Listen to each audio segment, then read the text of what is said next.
Originally, this film was actually pitched by, of all people, Howard Ashman. You know, the big singer guy who unfortunately died before the previous film actually came out. In fact, there's still 3 songs in this film that he did for this film that did actually end up in said film. Arabian Nights, Friend Like Me, and Prince Ali. So, yay, I suppose. But they weren't really sure exactly what to do with it, so they pushed it off and ended up working on some other things. But as I think I've pointed out a couple of times before, they were already in the process of working on several of their works because the studio would do prep work for one film while they were doing work and post-work for another film. Pretty standard, actually. If you pay attention, if you ever want to think about how crazy it is, think about this for a moment. There was a period of about 5 years in between the production of Little Mermaid and the production of Toy Story. Just to give you an idea of how rapid fire this particular era of animated films was, just because the technology and the techniques and the expertise in the industry just started going crazy, and it became faster and faster and faster, sometimes having like 3 or 4, I think, 2 or 3 animated films coming out within 1 year. They handed this off to Ron Clements and John Musker, who were the people who did Little Mermaid, if you're remembering, and it shows because, especially watching this with analysis mode on, there's a lot of similar beats, holy crap. The original script was substantially different. There was the mother, of course. There was the fact that Iago was British and very sophisticated. There was also the fact that Jafar was irritable and constantly frustrated at everything happening. That's cute. There's also the fact that Jasmine wasn't really much of a character in the original treatise, which is funny because they then changed their mind on that one as well. And there was the fact that they were originally going to have Patrick Stewart. I swear I'm not doing this on purpose, but in what is quickly becoming a meme, once again, Patrick Stewart was going to be in another Disney animated film and ended up not being in it because of scheduling conflicts. It's the 3rd one in a row. If I find out that he was supposed to be in whatever's next, I forget the next, I think it's Lion King. If I find out he was supposed to be in Lion King, I'm just going to lose it. In case you're wondering, the specific role that they were trying to get him to play in this one was Jafar. Anyways, that would be an interesting world. Obviously, of course, I can't talk about this film without talking about Robin Williams. Now,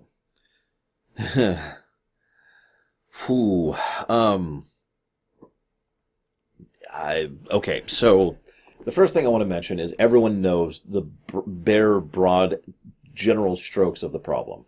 Robin Williams was like, yeah, I'll do it, but we have to do it a certain way. And then the studio didn't do it that way, and Robin Williams and Disney basically parted ways for years as a consequence of this, until Kerensky was specifically fired partially over this event, although there's other reasons too. And as a direct consequence of that, they then, the new guy, who I can't even think of his name, personally reached out and did a big, huge public apology to Williams, which Williams then accepted and decided to go ahead and work with Disney again.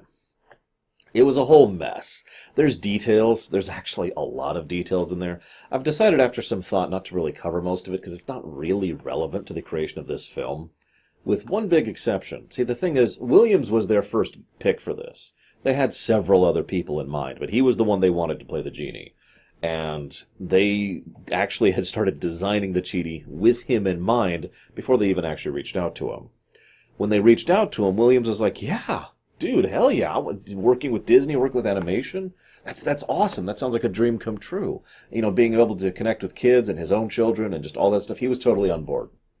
He was so on board, he agreed to do it for what is effectively pennies by comparison. Now, I know you and I might look at, I think it's $75,000, and just be kind of like, but Robin Williams was, I don't know if he's at the height of his career, but he was certainly towards the high end of his career.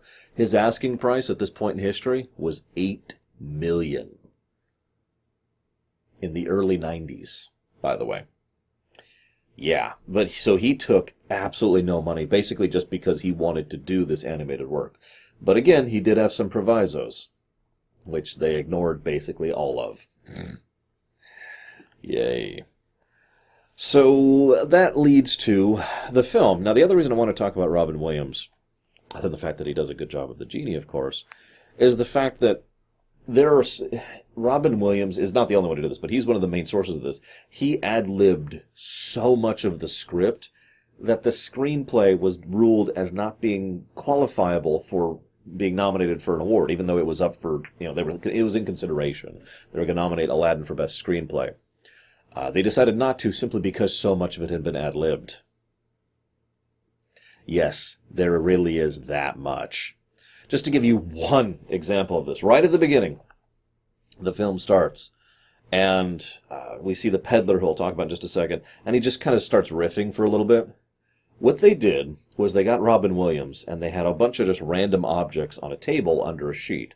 Like, here's what we want you to do, Williams. We're going to go ahead and turn on the mic, and we want you to just improv. Reach under the sheet, pull something out, don't look at it, keep your eyes closed, and just riff. And he came up with a lot of material. In fact, the total supposed amount of time that Robin Williams recorded for all the stuff that he had lived, not just this scene, but all of it across the whole film, is supposedly upwards of 16 hours of additional footage. Yikes. So the two big gags that got in are, of course, the ones that we saw. The thing that makes fries and the Tupperware thing are the two ones that actually managed to get in. He also liked to do his own sound effects, which is pretty obvious in hindsight. Usually they have a sound effects sound crew, and this time, half the time, he would just do it. So they were just like, okay. Well, normally we do a poof sound here, but he literally just said poof, so we can't do that. Now, obviously, I'm not speaking in any negative way. It's interesting that this film was made in such a different way than the Disney standard. It's probably why Aladdin sticks out for so many people, because if you remove the genie from the equation, this is an extremely typical Disney film. Oh, don't mistake me. It's good. But, well, we'll get there as we go through it. I do want to mention one thing. It was originally the intent that, yes, the peddler was the genie, the freed genie, talking about his story of him becoming freed. And so that was the whole thing, the framing device. This is something they used in the live-action Aladdin as well. And this is something that they didn't really do anything, so, okay, this is a good time to mention something. See, the creators of the film have flat out confirmed that, and it was in a deleted scene that was originally supposed to be in the film, so, yeah, no, that's how it was supposed to be. Here's the problem. Like with many of these films, there are ancillary works. In this case, there's two movies, film, feature, whatever you want to call them, and then there's a TV show. Those things were not made by the original creators, and in many ways directly contradict the events of the rest of the film. And I point that out because when it comes to dissecting and analyzing, if we have divergent works which drastically disagree with each other, then we have to decide what we consider canon in order to decide what we can discuss. So to be clear, for the sake of discussion, I'm not considering any of that as actually being relevant, okay? Just want to be 100% on that one.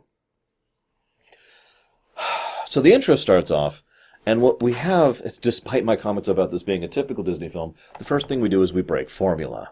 We are introduced to the framing device, and then within seconds, the first thing we meet is the villain, right off the bat. It's worth noting that Jafar is often listed as one of the most memorable and general best villains in the Disney animated verse, and I can see why. Obviously, Freeman did an excellent job with the voice, but the other point is that Jafar comes across as more of a character than most of the villains do. For all of her memorability, Ursula isn't actually on camera all that much in Little Mermaid, for example. And, well, Gaston is just kind of a pig who, while he serves as a nice parallel to the Beast, ultimately most of his memorability is in how ridiculous and awful he is. Jafar has a lot of screen time, and this was the beginning of a trend, by the way. From this point until, I'd say at least some of the more recent films that come out in the last few years, the villains are going to start getting a lot more screen time and a lot more development. So, I wanted to talk about Jafar's motives, which we don't really discuss much in the film, but it was in part of the background treatise, and the actor himself mentioned this. The idea is Jafar was someone who he wasn't a genius, but he was certainly better than most of the kids in his group, right? He was smart.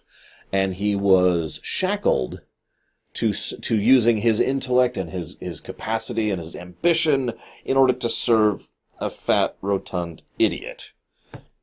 And he's been doing that for however many years, basically all his life. That is his motivation right there. He is someone who has grown to despise his position and his job because he's always the number 2 slot. He's always second best. He is the second in charge of this entire nation, and it drives him nuts. Now that's important because that's going to come up later. But it's also interesting in its own right because it shows a lot of insight into Jafar's character. He effectively is in a position of tremendous power and influence. He lives in a lavish palace with guards who can attend to him, and servants, and food, and wine, and women, and whatever the hell he wants. And yet he is constantly driven by seeking to be one step higher. Because basically his pride and his position can't stand being the servitor. Now that's important because some people want to rule for the benefits of rule. Some people want to rule because they want to rule. Jafar is an extremely rare exception, and he wants neither to rule nor the benefits of rule. He just wants everyone to know he is the one ruling. So, we also have the nice intro, which kind of establishes some of the basic premise, and it also establishes how much higher magic this is. Beauty and the Beast, you could say it was relatively high magic, but mostly that was just anthropomorphism, which, if we're being honest, isn't that unusual when it comes to cartoons in general, or Disney in specific. And Little Mermaid was actually pretty low tier too, other than the existence of merpeople and the fact that the sea people could talk to each other. Otherwise, there was relatively low magic involved. One of the first things that happens is magic in this film, and it helps to establish it because, well, this is probably the highest magic film that they've ever done, now that I'm thinking about it. There's also when we interact with Iago for the first time, who is the put-upon sidekick. That's a big surprise! He is what Jafar was supposed to be. I think I mentioned this earlier. Iago was supposed to be, yes, as clearly Yazim was less than worthy. And then Jafar would have been like, oh God, I know, it's so frustrating. And you can see why they switched this. In fact, you can see it so much, I'm not sure why they were the other way to begin with. Like, why would you... That doesn't work. Whatever. This, of course, then leads to a light, silly, happy song about having to steal food in a life-threatening situation just to be able to eat. Now, I know every society has its poor, and it can be argued that there's no getting away from the concept of poor, but, is this indicative of exactly how badly run this country is under the Sultan, who is well-meaning but a moron, and Jafar, who is intelligent but evil, which is a really bad combination? Like, we know, based on later inferences, that Jafar is effectively in charge of the military. So, is this just normal? Are there plenty of people who do not have enough food or capacity to work in order to eat? Anyways, this is also when Abu shows up. I don't like Abu. No offense to Mr. Welker, but I mean, I thought about keeping track of how many times in this movie they're this close to getting away with something, and then Abu messes it up. I stopped counting after a little while because it just kept happening. I get the idea. Abu is basically a more extreme version of Aladdin. He is a thief who is greedy and selfish, but at the same time he is not a cold-hearted snake, no pun intended. He does have the capacity to care about others, as shown when he offers his bread to the kids. Speaking of which, that is also a good way to establish our main character. He's athletic and agile and adaptable and poor and willing to, despite the fact that this is probably the only food he's had all day, still give his food to the young children because they need it more than he does. That's Aladdin. Bam. Quick aside. This is going to sound so strange, but I know some of you are going to know what I'm talking about here because I've talked about this in real life to some of my friends before. How many of you see that bread and think, God, that just looks so delicious? Something about that bread, it just looks so good every time I watch this. So...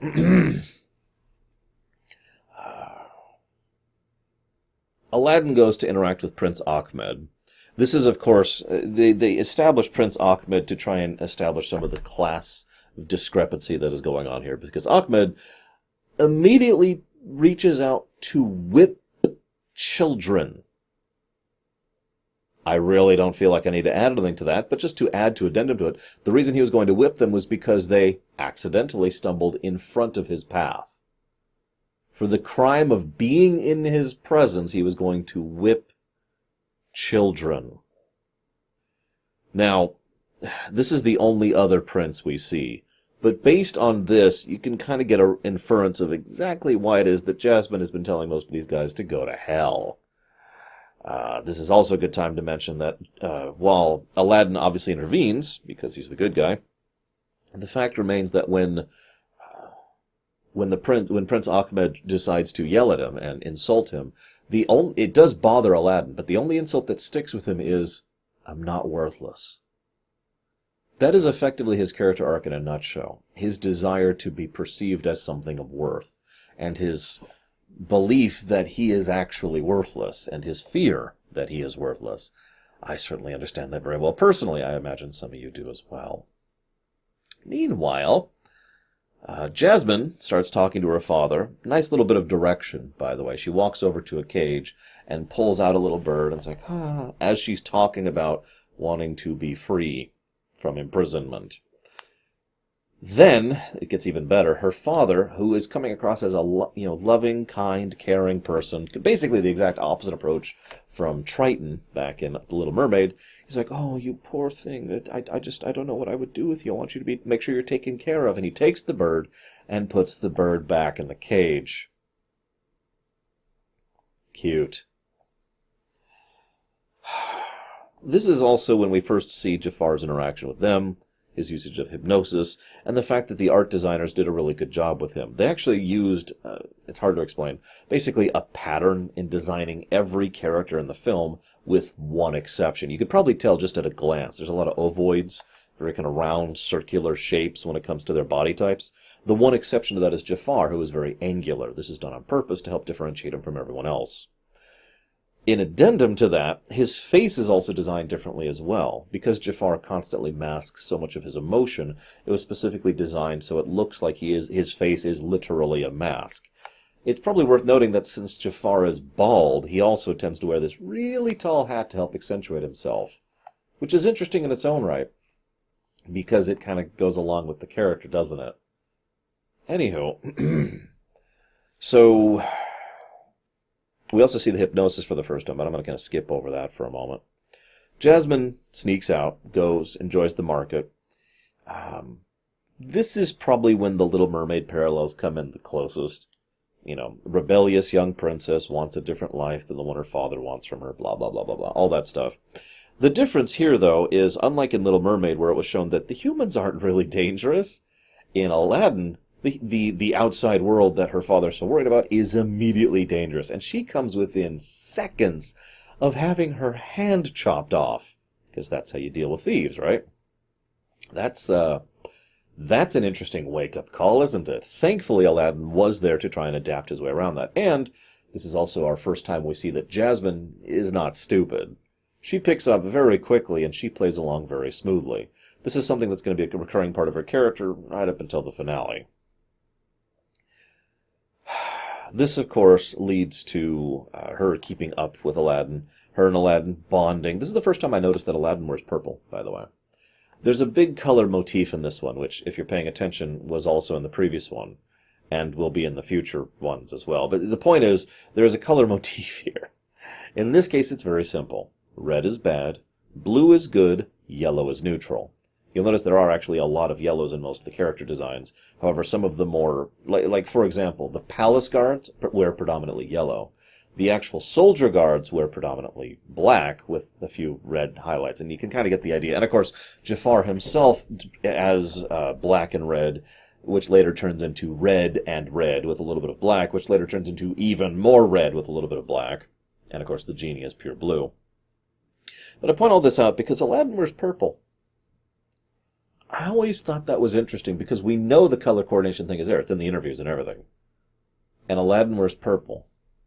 I kind of like that. Because honestly, Aladdin, while he has a good heart, at the same time, he's not above doing bad things. I know that we all make fun of the typical romance story of the old Disney films, but honestly, this is someone who is willing to lie, deceive, and cheat his way to try and win Fair Maiden's heart. Let me say that again. He thought the best way to get a woman he likes to like him back was to lie, cheat, and deceive to her. I'm pointing out the fact that while Aladdin is not exactly anywhere near as bad as Jafar, which, he's not squeaky clean, which I think is actually part of why this works a little bit. Since the whole point of this movie is that he actually undergoes a character arc. He learns a lesson, in short, and becomes a better person by the end of it. So this then leads to a really nice bit. Now, there's three big themes running throughout this work. One of them is the theme of the truth. You know, who you really are, what you really are, you know, inside. It's a very obvious and very common theme. You know, seek ye out the diamond in the rough. They'll see that I'm worth more than just being a street rat, etc., etc. The second one is the far more obvious theme of escaping imprisonment, which is true for, I think, every main character. Yeah. Jafar wants to escape his imprisonment of his servitude to the Sultan. Jasmine wants to escape her life. Aladdin wants to escape his life. Genie wants to escape his enslavement. So, yeah, that's a pretty obvious one. But the third one's probably the most interesting one to me. Because the third one is about knowing what you really want, as opposed to what you think you want. Now, that sounds like a dumb way to put that, and that's because I'm a moron. But the general gist of the idea is, we experience and age and thought and skill lead us to understanding who we are and what we really want. But that usually involves one key element, time. Otherwise, we tend to just look at something and think, well, that would be amazing. Well, we don't actually know, of course, and for the most part, we usually can't know. There is a reason why those stories about lottery winners, you know, completely going bankrupt are so widely spread, even though they're actually the minority compared to the people who make money and actually make it work. It's because of the fact that we can look at that and be like, yep, that makes perfect sense. Because they didn't know what to do with it. They didn't know how to handle it. Once they were there, it was like, ugh. Right? This is actually a very classic trope when it comes to wish fulfillment in general.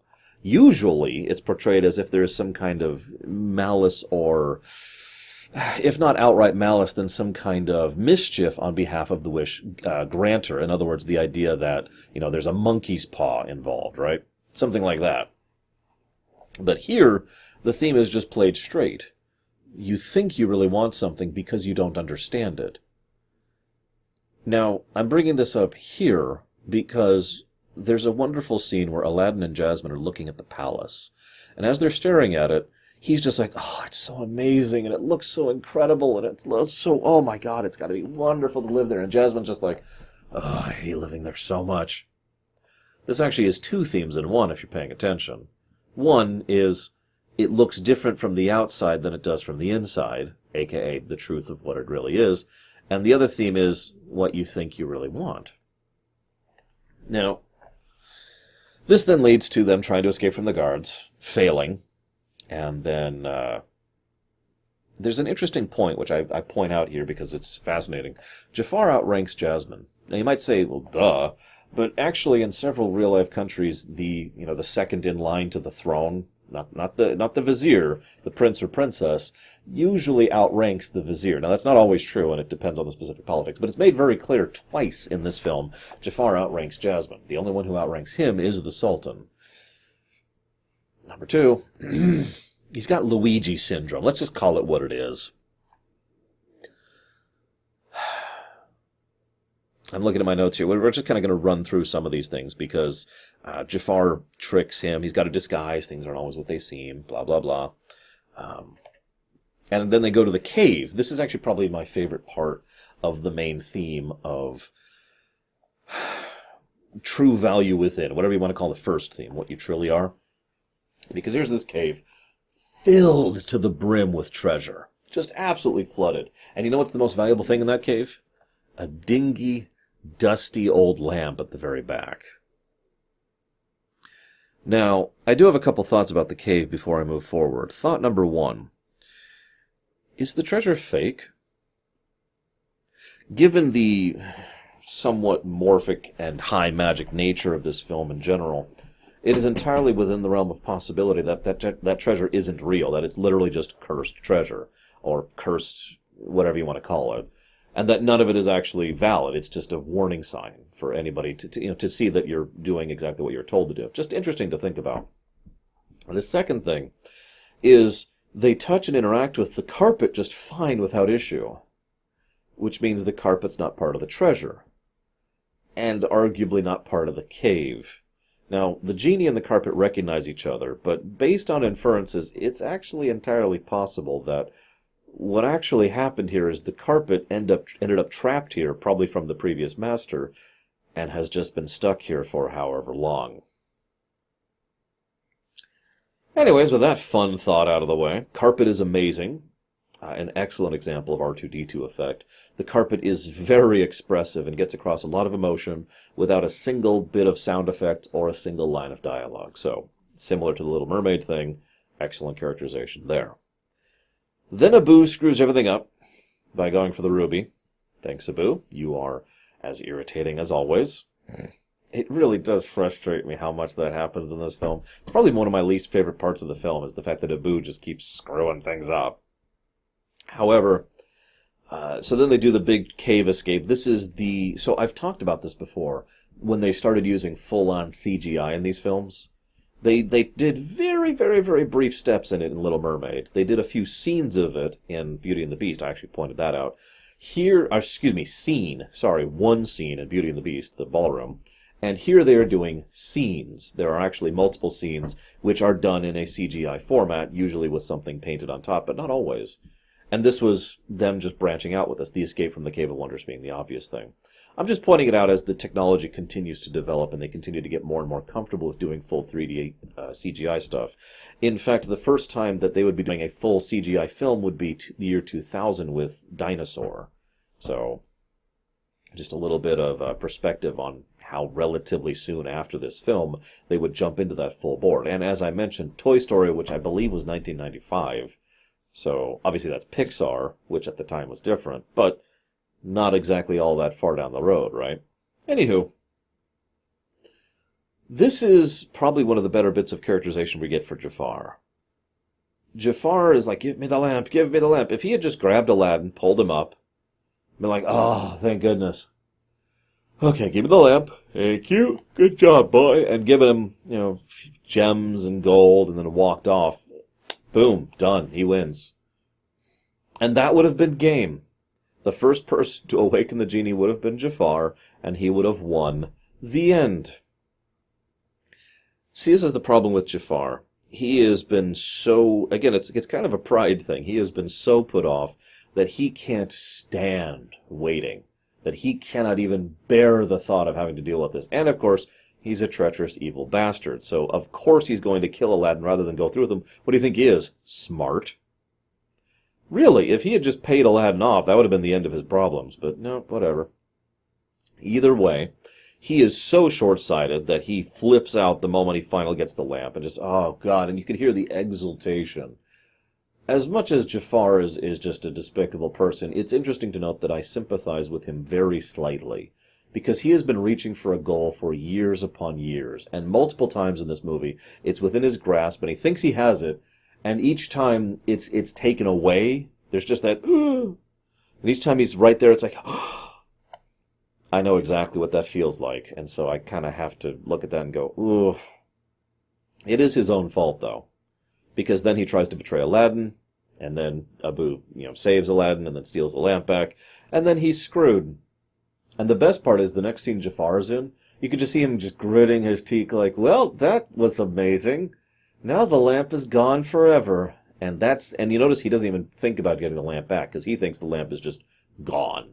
There was one person who could get it, and after years of searching and years of work and years of effort, it's gone. Now what? Before I move forward and talk about the genie, I just want to say one other thing about Jafar. Because this is when Iago comes up with the idea, hey, you could marry the princess, become the new Sultan, and then you could be on charge. This is also kind of indicative of Jafar's personality. That never occurred to him until now.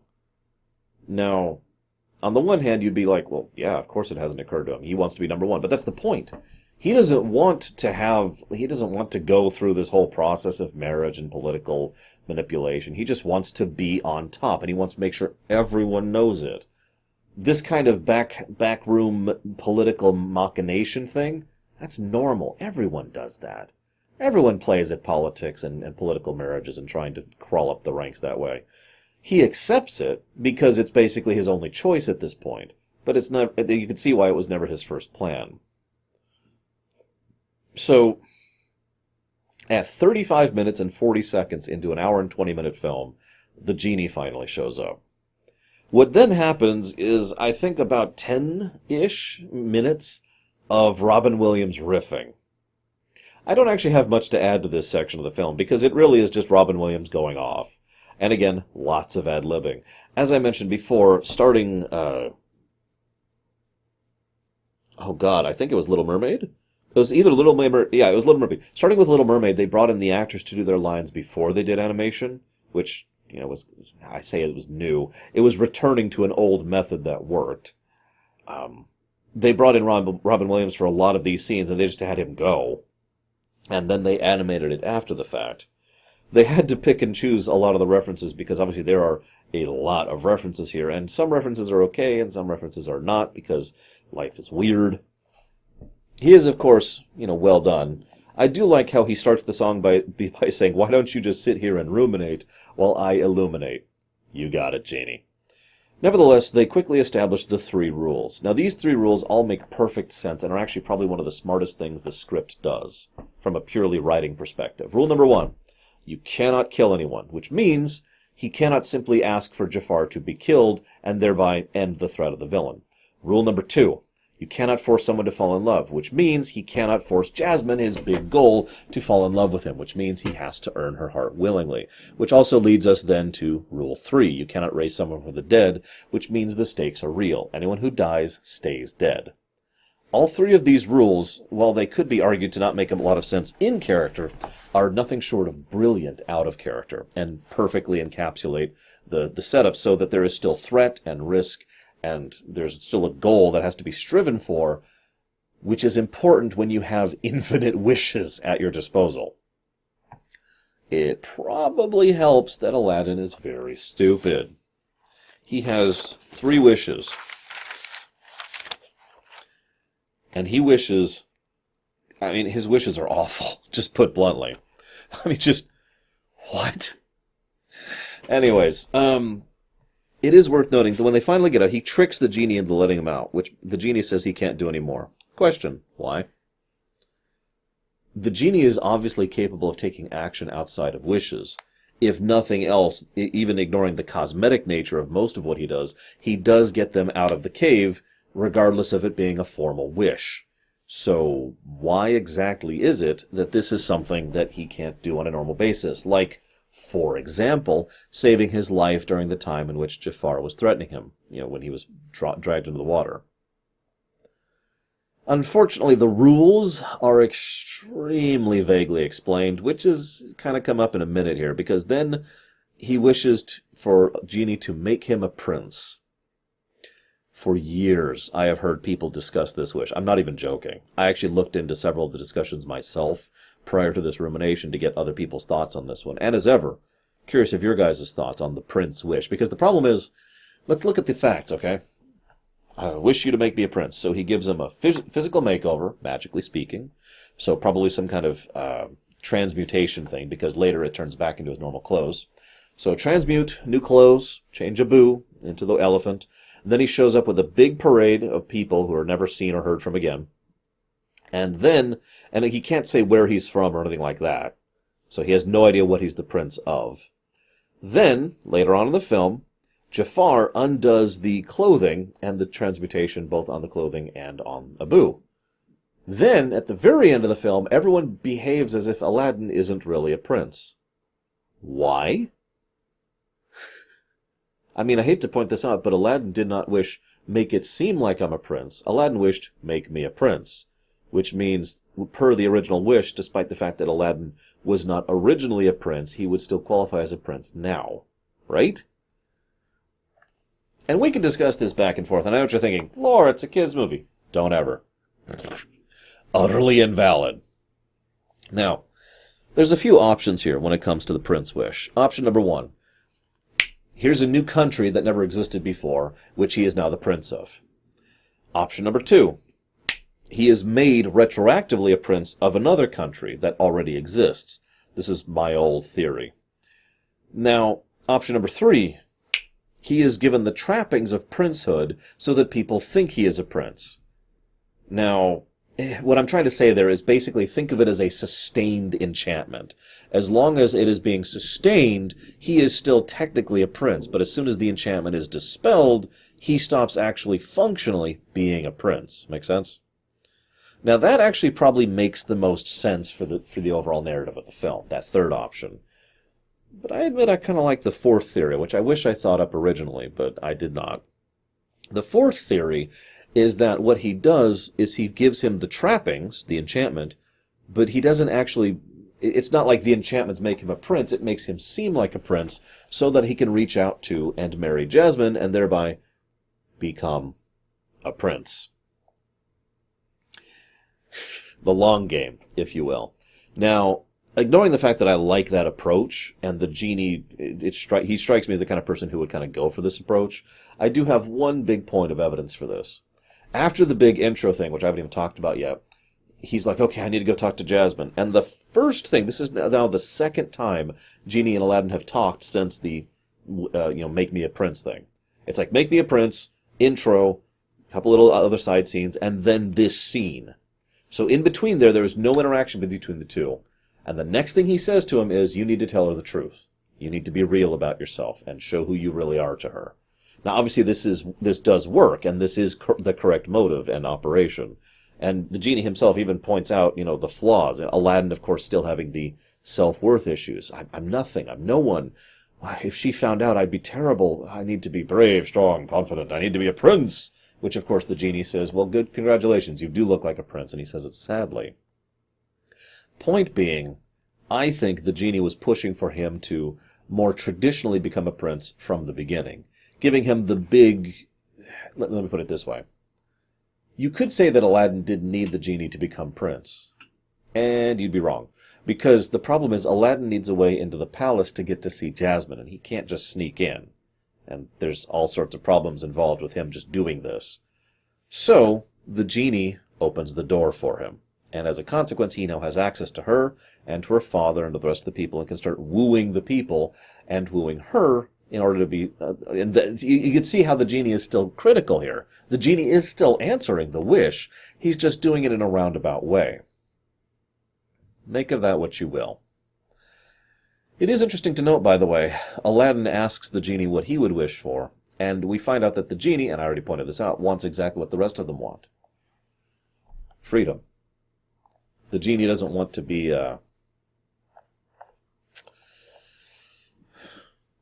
kind of makes sense to me, actually. This is also a good time to mention something that irritates me about this film. This is probably my second biggest irritant with this film.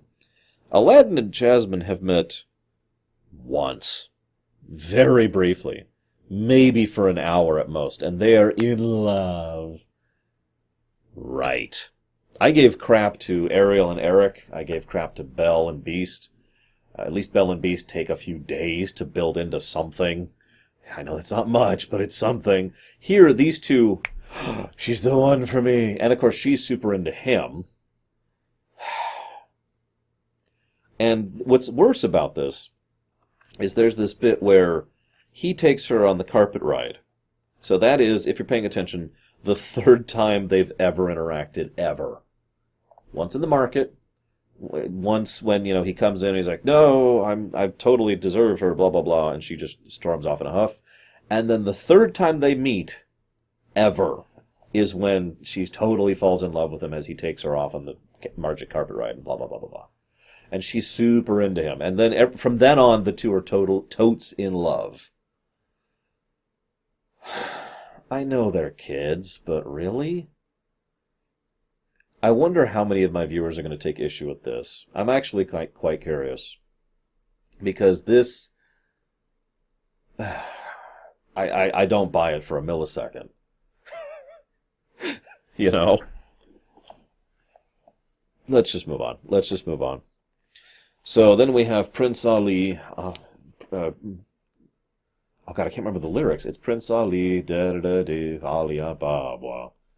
I can't remember the in-between part. Whatever, it doesn't matter. He has this big thing where he kind of charges in and just tries to woo and be amazing. You know, he tries to be he tries to be a Mary Sue on his way in, so that everyone's super impressed. And what I find interesting is everyone is taken in by this, with only two exceptions. The exceptions being Jasmine, who's just like, oh, whatever, because this isn't what she wants anyways, and Jafar, who, I mean, it's pretty obvious why he doesn't get taken in by this. You'll also notice Jafar comes up with this law of having to marry the princess, and based on something the Sultan says, I think he's just straight up lying there. You notice he then immediately goes right back to the hypnosis, and it doesn't quite work. I want to bring that up because it becomes clear that hypnosis only really works on someone who, like, there's a will save, right? And the Sultan doesn't exactly have a strong will save. But more to the point, it seems limited. Like, the more outrageous the thing you ask the person to do, the less likely it is to happen. Which, okay, that makes sense. I'm with that. It also limits his power overall. You notice Jafar doesn't have a lot of personal power. He's got the staff and the hypnosis, and that is kind of it, other than, his machinations and his manipulations and his political power. Just interesting to think about. So then, let's see here. I mentioned Genie giving the advice, Aladdin, who really doesn't want to be worthless. And, of course, Jasmine is not stupid, as has been pointed out before. She is more than capable of keeping up with Aladdin, both physically and intellectually. So she catches up on this immediately. And what's funny is Aladdin is a terrible liar. I mean, he's even got to tell. His feather droops each time he lies. I'm not kidding. Meanwhile, Jafar has enough political power to assassinate a foreign prince. That's interesting. I suppose that's not that big of a deal. I mean, I've played Crusader Kings 2 as well. But think about that for a second. Like, okay, assassination plot, there we go. And of course he has control of the military, as we've already talked about, so that's fun.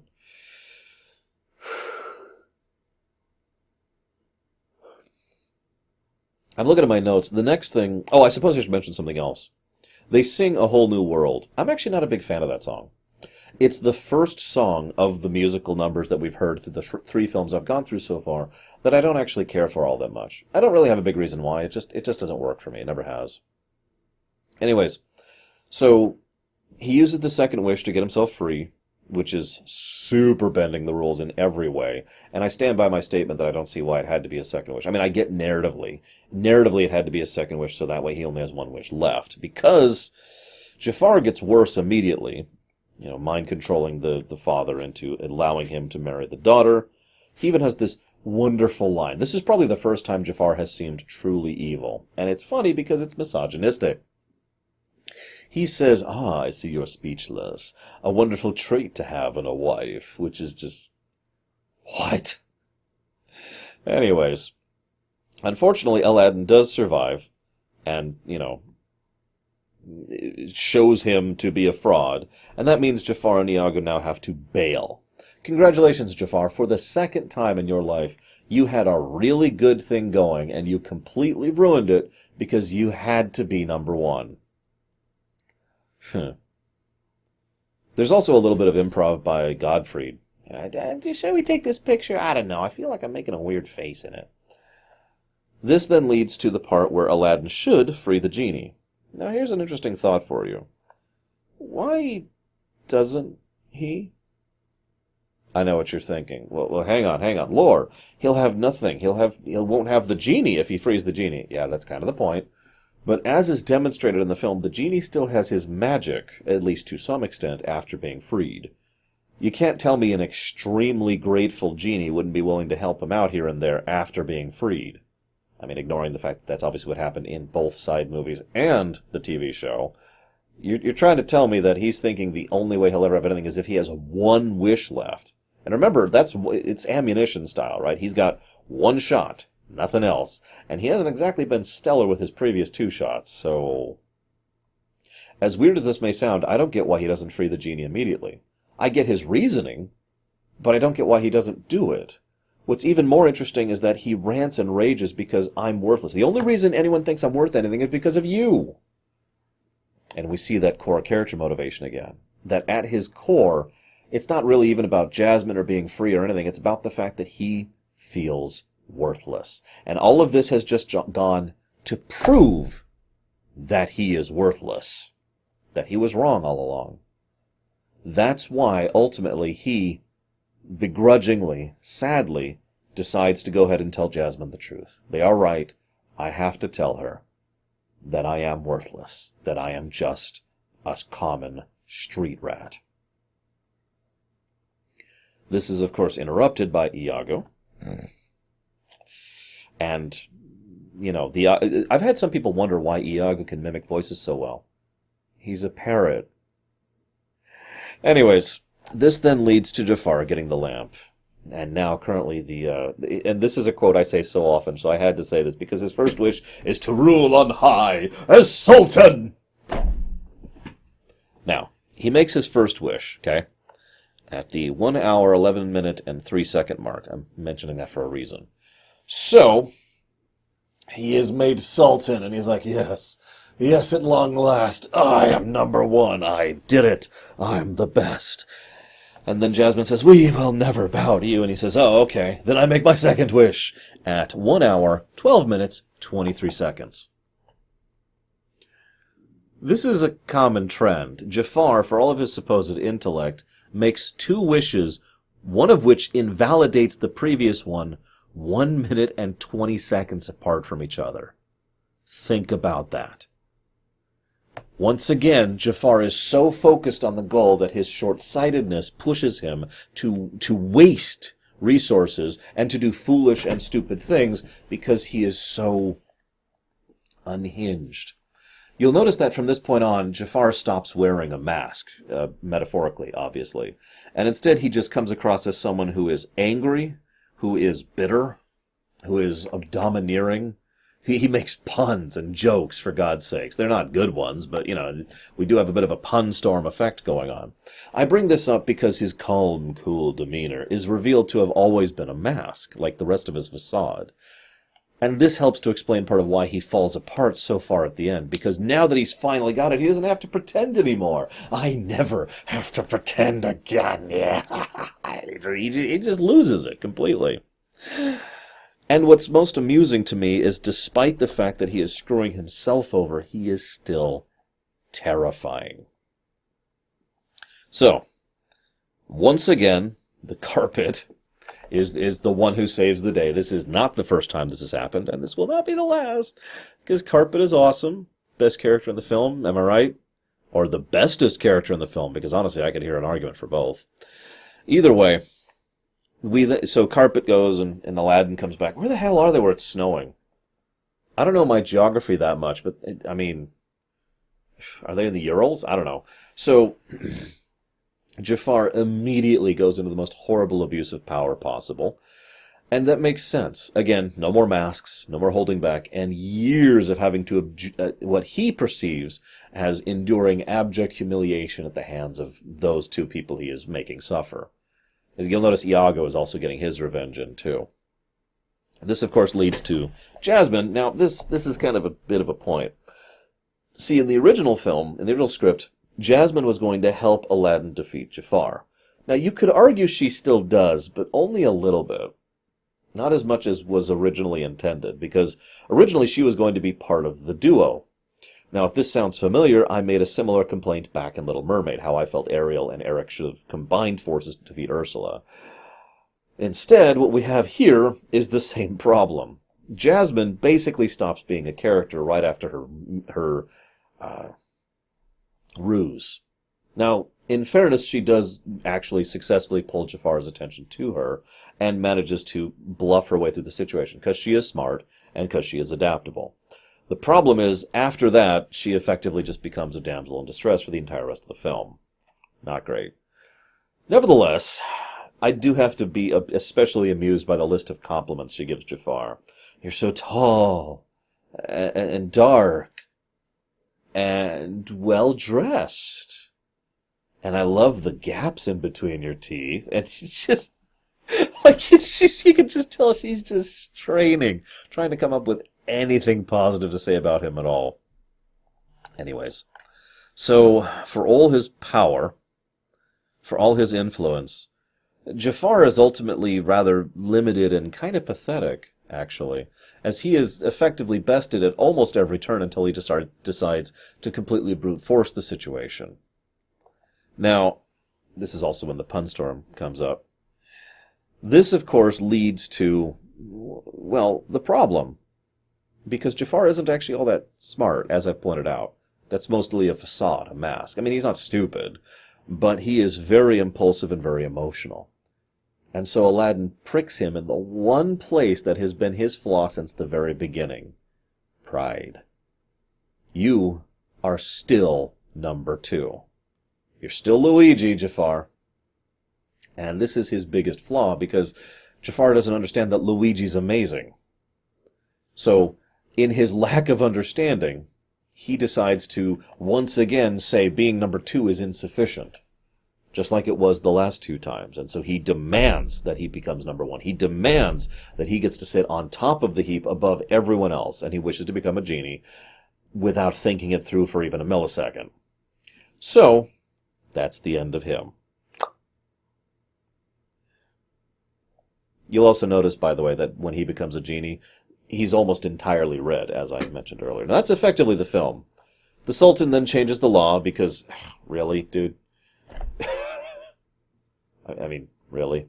And, everything is made better. The genie is freed. He's happy. They get to have a happy ending. Jasmine and Aladdin, God, I couldn't think of his name all of a sudden. Jasmine and Aladdin live happily ever after because over the, short weekend they've gotten to know each other. They are now truly in love. Whatever, kids. The end. I have to admit that analysis mode, breaking this one down, the seams do show. And this is something I've noticed a lot when it comes to some of the really great works out there, when it comes to games, shows, and movies. For those of you not aware, I have a system of review where I give something that's good a positive and something that's bad a negative. So I don't do 5 out of 10. It's more like you have 15 positives and 10 negatives, so you have a net plus 5, right? I like that system for a lot of reasons. But here, I feel that it applies to these films because this film feels like it has more positives than the previous 2, and as a consequence, or perhaps just because of how much more ambitious it is, it also has more negatives. Whereas Little Mermaid actually had relatively few negatives, but also didn't have all that many positives. So you can see how that's relevant in determining the relative quality of one thing to another. It's just interesting to mention here, because obviously I did still very much enjoy this film. Now, the next one is usually listed as everyone's favorite of this particular era. Obviously, not everyone's going to agree with that, and I am curious of your guys' thoughts on which of these 9 or 10 or whatever is your favorite. But it'll be curious to see how it handles actual scrutiny and analysis, which I will tell you about next time. See you around, guys.